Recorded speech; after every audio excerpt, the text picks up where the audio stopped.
February 14th, 2024. Valentine's Day morning in Detroit. The sun hadn't yet broken through the winter clouds when Detective Marcus Washington stepped into the alley behind Maple Street Apartments. At 59 years old, Big Mac should have been enjoying his morning coffee, not searching for his daughter's escaped cat at 5:30 in the morning. But Keisha had called him crying the night before. Duchess, the tabby cat that belonged to his late mother, had somehow gotten out of Keisha's third-floor apartment. "Daddy, please help me find her." His daughter had sobbed into the phone. "Grandma Essie would haunt us both if something happened to Duchess." So here he was, retired after 34 years with Detroit PD, crawling through garbage-strewn alleys, calling for a cat. The February air bit at his face as he moved deeper into the narrow passage between buildings. That's when he saw it. A black contractor bag, heavy and deliberately placed beside an overflowing dumpster. Something about it triggered every instinct he developed during 3 decades of police work. The bag was too neat, too purposeful. After working Detroit's toughest neighborhoods, Big Mac knew when something was wrong. He pulled out his phone and dialed 911, his voice steady despite the growing dread in his chest. The responding officers arrived within minutes. Officer Rodriguez and Officer Thompson, both young enough to be Big Mac's children, approached the bag with standard caution. Big Mac stood back, his retired status keeping him from the active scene, but his eyes never left that black plastic. "Sir, you might want to step back further," Rodriguez called out, but Big Mac couldn't move. 34 years of police work had taught him to read situations, and everything about this moment felt wrong. Thompson carefully cut the bag open with his knife. The smell hit them first, that unmistakable odor that every cop learns to recognize. Then Rodriguez gasped, stumbling backward. "Jesus Christ," he whispered, his face draining of color. Big Mac's legs carried him forward before his mind could process what was happening. He pushed past the officers, looked down into the bag, and his entire world collapsed. The face staring back at him was beautiful, peaceful, and heartbreakingly familiar. Keisha, his baby girl, 26 years old, her dark skin still smooth and perfect, her hair styled the way she always wore it to work. But her belly, swollen with 7 months of pregnancy, told a story that made Big Mac's knees buckle. "That's my daughter," he whispered, his voice cracking like glass. "That's my Keisha." The officers exchanged horrified glances. They'd just watched a father discover his child's body. Rodriguez immediately called for backup, detectives, the coroner. But Big Mac heard none of it. He was staring at the gold cross necklace around Keisha's neck, the one that had belonged to his great-grandmother. "Before we continue with this heartbreaking story, I need you to do something for me. Hit that subscribe button right now, because what you're about to hear will shake you to your core. This case has layers that will leave you questioning everything you think you know about trust and betrayal. And I want to know, have you ever had that gut feeling that something was terribly wrong? Drop a comment below and tell me about a time your instincts saved you or someone you love. Because Big Mac's story is about to show us just how important it is to trust those feelings. Now, let's talk about who Keisha Washington really was, and why her death would rock an entire community. Keisha Washington wasn't just any victim. She was the pride of the Washington family, the first in their bloodline to graduate college, the first to wear a police badge, and at 25, the youngest detective in her precinct's history. While Big Mac had spent his career walking the beat in Detroit's roughest neighborhoods, Keisha had chosen a different path, financial crimes investigation. She had a gift for following money trails that left even seasoned detectives amazed. Her captain often said she could spot a fraudulent transaction from a mile away. Smart, beautiful, and dedicated, Keisha had never given her father a single day of worry. 3 months earlier, she had called Big Mac with news that filled his heart with joy. She was pregnant with twins. She glowed as she talked about how the babies would carry on the Washington name, how she wanted to raise them in the same church where Big Mac's grandmother had served as a deaconess for 40 years. But when Big Mac asked about the father, Keisha's smile had faded just slightly. The Washington family had deep roots in Detroit's East Side, stretching back 4 generations. Big Mac's great-grandmother, Essie Washington, had been one of the first black women to own property in the neighborhood back in 1942. She'd worked double shifts at the Ford plant while raising 6 children, building a foundation of strength that would define the Washington name for decades. Big Mac's father had been a postal worker, steady and reliable, who taught his son that honest work was the only work worth doing. When Big Mac joined the Detroit Police Department in 1990, he became the first Washington to wear a badge. The community respected him. He was the cop who knew everyone's grandmother, who showed up to church every Sunday, who never forgot where he came from. Keisha had grown up hearing stories about her family's legacy. She'd sit on Big Mac's lap as a little girl, playing with his badge while he told her about catching bad guys and helping people. "Daddy," she'd say with her gap-toothed smile, "I want to catch bad guys too, but the smart ones." And that's exactly what she did. When Keisha graduated from the police academy at 23, the entire neighborhood came out to celebrate. She wasn't just following in her father's footsteps. She was blazing her own trail. When Keisha announced her pregnancy 3 months before her death, Big Mac had been overjoyed. But his joy quickly turned to concern when he asked about the father. Keisha's usual confidence seemed to waver, her eyes avoiding his as she fidgeted with her coffee cup. "He's a good man, Daddy," she'd said quietly. "He loves me and these babies more than anything." But when Big Mac pressed for details, a name, when he could meet him, what he did for work, Keisha became evasive. "It's complicated right now. He's married, but he's going to leave her. He just needs time to handle things the right way." Big Mac's protective instincts flared immediately. He'd seen too many young women get their hearts broken by married men who promised to leave their wives, but never did. "Baby girl, you sure about this? You and those babies deserve better than being somebody's secret." Keisha had placed her hand on her growing belly, her voice firm despite the uncertainty in her eyes. "He's different, Daddy. You'll see when you meet him. He's important in the community. He can't just walk away from his responsibilities overnight. But he will. He promised me." That conversation haunted Big Mac now as he stared at his daughter's lifeless body. Keisha's specialty in financial crimes had made her one of the most respected young detectives in the department. While other officers chased drug dealers and gang members through the streets, Keisha hunted criminals who wore suits and ties. She could trace money through shell companies and offshore accounts with the precision of a surgeon. Her partner, Detective James Crawford, often joked that Keisha could smell dirty money from 3 blocks away. She'd broken cases involving insurance fraud, embezzlement, and money laundering that had stumped detectives with twice her experience. The FBI had even consulted with her on federal cases. 2 weeks before her death, Keisha had told Big Mac she was working on something big. "This case is going to make my career, Daddy," she'd said, her eyes bright with excitement. "I can't tell you much yet, but it involves some very important people doing very bad things with a lot of money." She'd been staying late at the office, bringing home boxes of files, making phone calls at odd hours. Big Mac had assumed it was just another case, another chance for his brilliant daughter to prove herself. Looking back, Big Mac realized there had been signs he'd missed. Over the past 2 months, Keisha had started wearing expensive jewelry, a diamond tennis bracelet, designer earrings that cost more than her monthly salary. When he'd asked about them, she'd laughed it off. "A girl's got to treat herself sometimes, Daddy." Her phone had been buzzing constantly, with calls from numbers she wouldn't identify. She'd step outside to take them, speaking in hushed tones. New clothes appeared in her closet, designer dresses, luxury handbags, shoes that belonged in magazine spreads. "The baby daddy's been generous," she'd explained when Big Mac noticed her upgraded lifestyle. But something in her voice had sounded forced, rehearsed.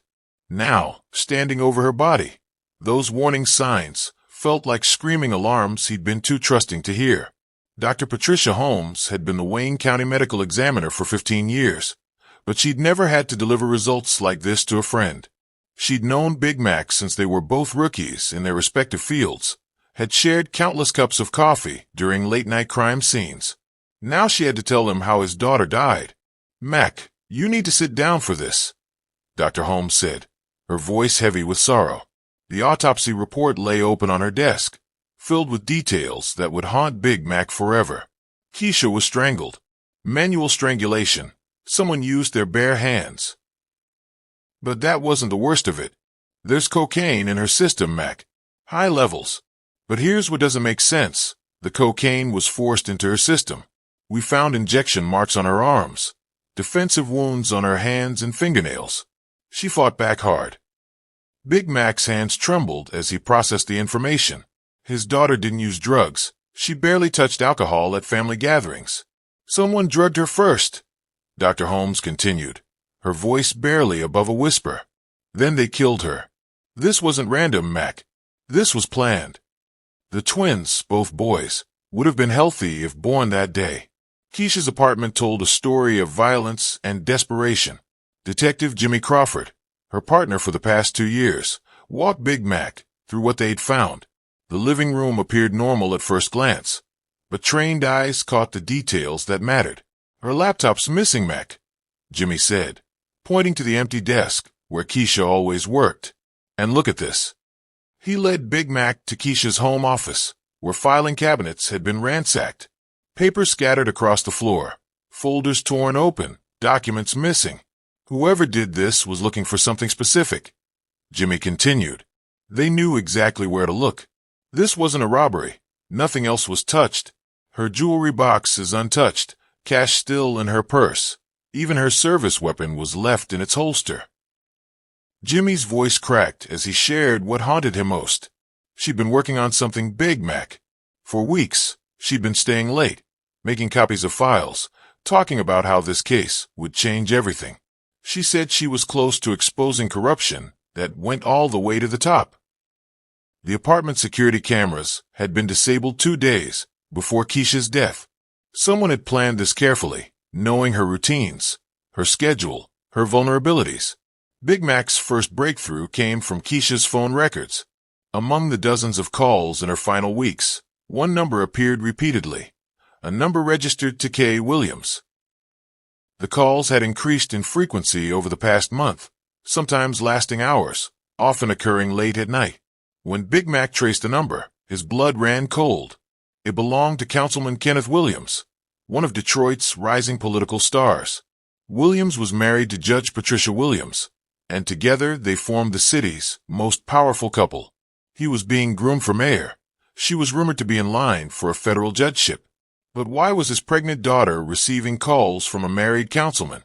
Big Mac dug deeper, discovering that Williams had been publicly campaigning on a platform of cleaning up Detroit streets, fighting corruption, and protecting families from the drug epidemic.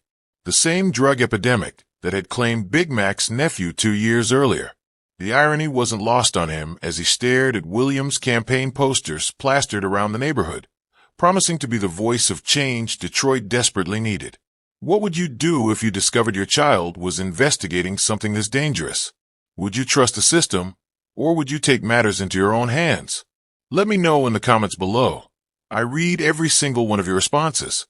And if you're watching the story unfold and feeling that same dread that Big Mac felt, make sure you're subscribed with notifications turned on, because what we're about to discover next will completely change everything you think you know about this case.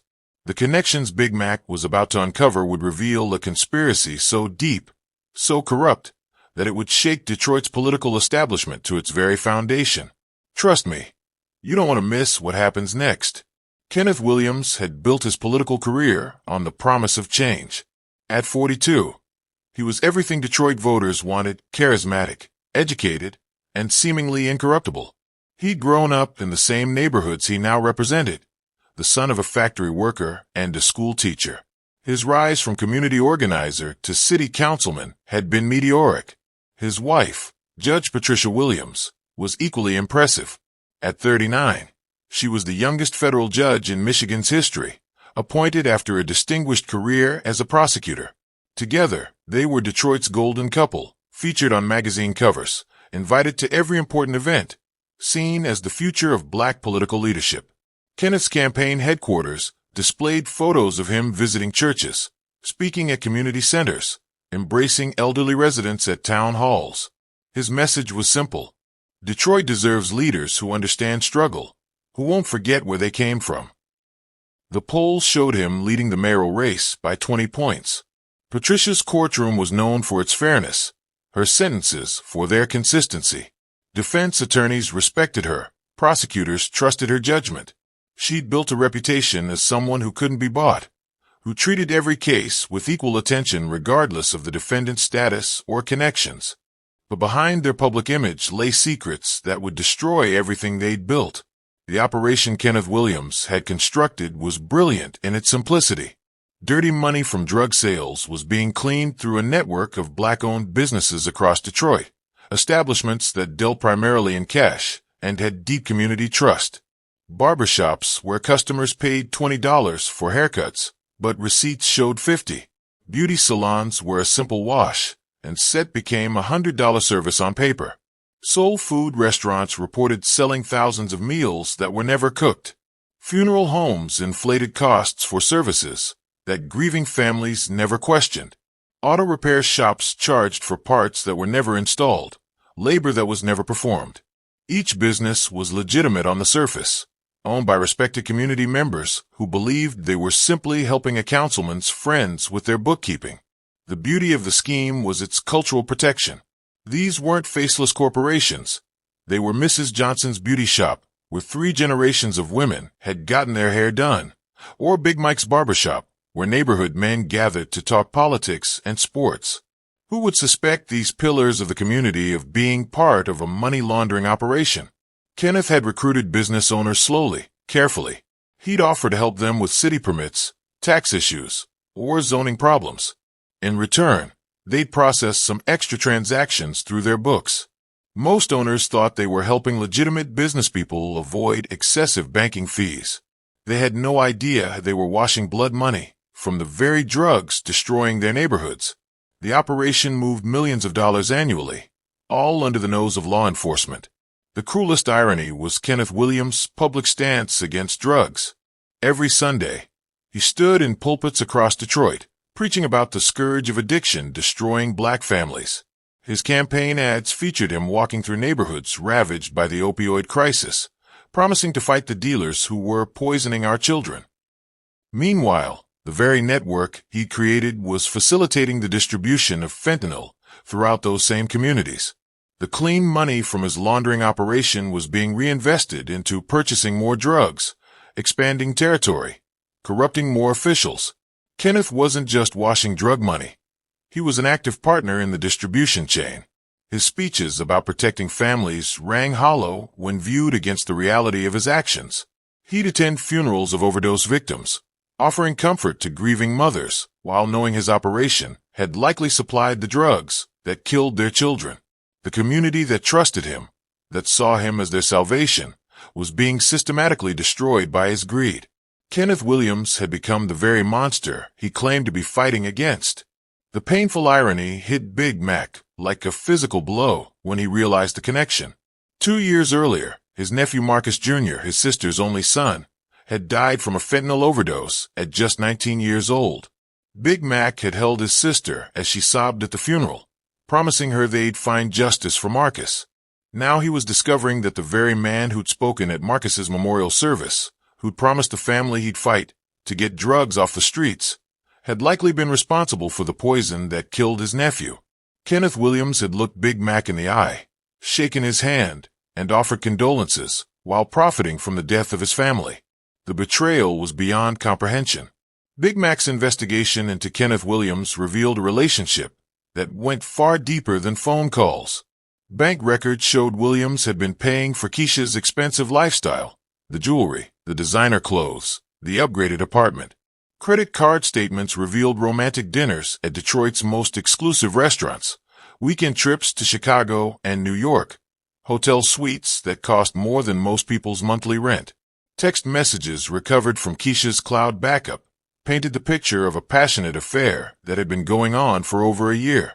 Williams had pursued Keisha relentlessly after meeting her at a community policing event. "You're different from other women," he'd written. "You understand power. You appreciate success. We belong together." The messages showed Williams making elaborate promises about their future. He'd leave Patricia after the election. He'd marry Keisha. They'd build a political dynasty together. "These babies will carry the Williams name," he texted when Keisha told him about the twins. "They'll grow up in the mayor's mansion." But the most devastating discovery was in Keisha's personal notes. She'd been documenting everything, not just their relationship, but Williams' criminal activities. She'd stumbled onto the money laundering scheme while investigating financial crimes, never realizing her lover was at the center of it all. The final text messages between Keisha and Kenneth told the story of a relationship that had turned deadly. On February 10th, just 4 days before her death, Keisha had sent Williams a message that changed everything. "I know what you've been doing with the businesses. I have proof. We need to talk." Williams' response was immediate and panicked. "What are you talking about? Meet me tonight. We can discuss this." But Keisha wasn't backing down. She'd spent weeks gathering evidence, financial records, recorded phone calls, photographs of cash transactions. Her detective training had kicked in, and she'd built a case that could destroy Williams completely.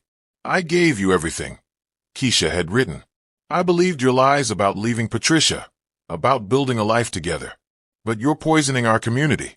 You're killing people, Kenneth. The same people who trust you, who vote for you." Williams tried to manipulate her emotions, reminding her about their unborn children, their future together. But Keisha had made her decision. "You have 24 hours to confess everything to the FBI, or I'm turning over all the evidence myself. I won't let you destroy any more families." That ultimatum had sealed her fate. Williams couldn't let her expose everything he'd built, everything he'd worked for.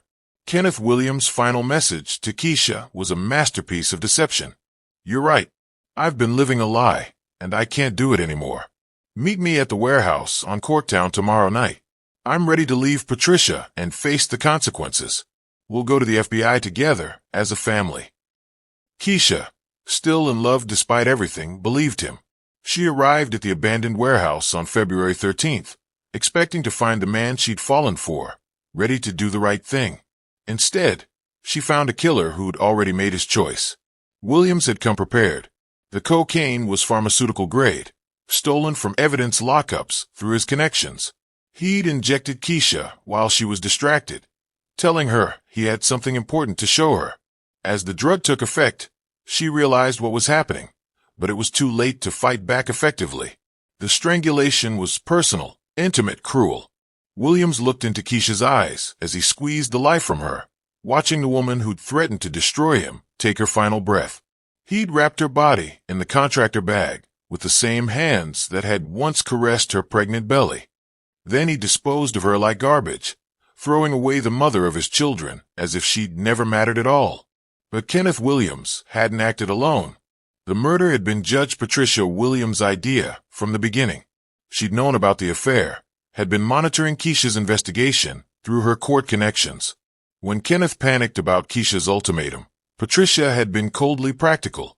"She's carrying your bastard children," Patricia had told her husband. "If this comes out, we lose everything. Your political career, my judgeship, our reputation. She has to disappear." Patricia had provided the cocaine from evidence seized in her courtroom, had used her influence to ensure the initial investigation would be mishandled. She'd been the calculating mind behind the murder, protecting their empire of corruption at any cost. Big Mac faced an impossible decision. He had enough evidence to expose Kenneth Williams, but he knew the system was compromised. Judge Patricia Williams had connections throughout the legal system, prosecutors who owed her favors, defense attorneys who feared her influence, police officials who'd benefited from her husband's political machine. A traditional investigation might disappear into bureaucratic delays. Evidence could vanish. Witnesses might suddenly develop memory problems. Big Mac had seen it happen before. Powerful people protecting each other while justice slipped away. But this time, it was his daughter's life, his grandson's deaths, his family's pain. The FBI had been quietly investigating the money laundering operation for months, but they needed someone on the inside to get Williams to confess. Agent Sarah Chun approached Big Mac with a proposal that went against everything he'd been taught as a police officer. "We're a wire. Get him to admit what he did to Keisha. It's the only way we'll get justice." Big Mac stared at the tiny recording device, knowing that what he was about to do could destroy his own reputation, could land him in prison. But Keisha deserved justice, and sometimes justice required breaking the rules. He agreed to wear the wire and confront Williams privately. Big Mac arranged to meet Kenneth Williams at his campaign headquarters on February 28th, 2 weeks after Keisha's funeral. Williams arrived confident, believing he'd gotten away with murder. He even offered his condolences, playing the role of the concerned community leader. "I'm so sorry for your loss, Detective Washington," Williams said, his voice dripping with false sympathy. "Keisha was a remarkable young woman. Such a tragedy that she got involved with drugs." That's when Big Mac dropped the bombshell. "I know you killed her, Kenneth. I know about the money laundering, the affair, everything." Williams' mask slipped for just a moment before he tried to recover. "I don't know what you're talking about." But Big Mac pressed harder, revealing detail after detail of the evidence he gathered. Williams began to crack under the pressure, his carefully constructed facade crumbling. "You don't understand," he finally broke down. "She was going to destroy everything. My career, my marriage, the work I've done for this community." The confession poured out the affair, the murder, the cover-up. But when Big Mac revealed he was wearing a wire, Williams' desperation turned to rage. He pulled a gun from his desk drawer, his political career ending in violence, just as it had been built on it. The gunshot that killed Kenneth Williams brought FBI agents rushing into the campaign headquarters. Big Mac had been grazed in the struggle, but Williams lay dead, his confession recorded for posterity. Agent Shen immediately secured the scene, while backup teams moved to arrest Judge Patricia Williams. They found Patricia in her chambers, frantically shredding documents and deleting files from her computer. She'd been listening to the confrontation through a burner phone Kenneth had called, hearing her husband's confession and her own impending doom.